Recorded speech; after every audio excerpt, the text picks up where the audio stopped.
ಬಿಹಾರದ ಜನ ಸಾಕಷ್ಟಿದೆ. ಸುಮಾರು 60 ವರ್ಷಗಳ ಕಾಲ ಏನು ಈ ಜಂಗಲ್ ರಾಜ್ ಇತ್ತು ಬಿಹಾರಲ್ಲಿ, ಅದನ್ನು ಪರ್ಮನೆಂಟಾಗಿ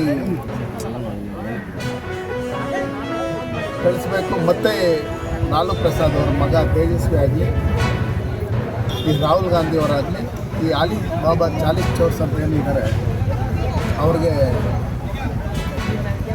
ಅಧಿಕಾರ ಸಿಗಬಾರ್ದು ಅಂತೇಳಿ ಜನ ತೀರ್ಮಾನ ಮಾಡಿದ್ದಾರೆ.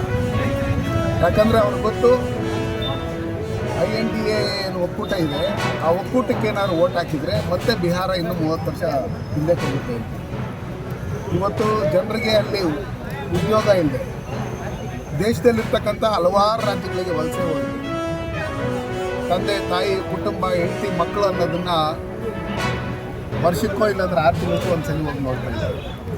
ಅದಕ್ಕೋಸ್ಕರ ಇತ್ತೀಚಿನ ವರ್ಷಗಳಲ್ಲಿ NDA ಸರ್ಕಾರ ಅಲ್ಲಿರೋದ್ರಿಂದ ಭಾರತೀಯ ಜನತಾ ಪಾರ್ಟಿ ಮತ್ತು ನಿತೀಶ್ ಕುಮಾರ್ ಇವರು ಮತ್ತು ನಮ್ಮ ಚಿರಾಗ್ ಪಾಸ್ವಾನ್ ಅವರು ಎಲ್ಲ ಒಟ್ಟಿಗೆ ಸೇರಿ ಸರ್ಕಾರ ಮಾಡಿರೋದ್ರಿಂದ ಬಿಹಾರದಲ್ಲಿ ಅಭಿವೃದ್ಧಿ ಕೆಲಸಗಳಾಗ್ತಾಯಿದೆ. ಕೇಂದ್ರದಿಂದ ಹೋಗುತ್ತಾ ಏನು ಯೋಜನೆಗಳಿದೆ ಅದು ನೇರವಾಗಿ ಜನರಿಗೆ ಸಿಗ್ತಾಯಿದೆ. ಹಿಂದೆ ₹1 ಕಳಿಸಿದರೆ